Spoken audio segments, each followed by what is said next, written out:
Milestone স্কুলের আহতদের দেখতে ঢাকার জাতীয় বার্ন ও প্লাস্টিক সার্জারি ইনস্টিটিউটে গেছেন একাধিক উপদেষ্টা এবং রাজনৈতিক নেতৃবৃন্দ।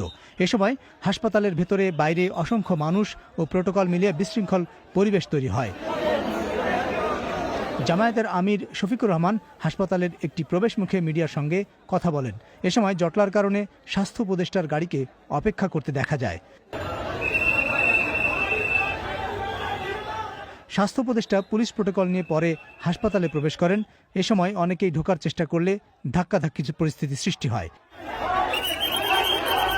সন্ধ্যা ৬টার কিছু আগে বিএনপি মহাসচিব মির্জা ফখরুল ইসলাম আলমগীর হাসপাতালে জরুরি বিভাগের একটি গেট দিয়ে প্রবেশ করেন। এ সময় ব্যাপক ভিড় হয়। এই পরিদর্শনের কারণে স্বেচ্ছাসেবী নিরাপত্তা কর্মীদের ভিড় সামলাতে হিমশিম খেতে দেখা গেছে।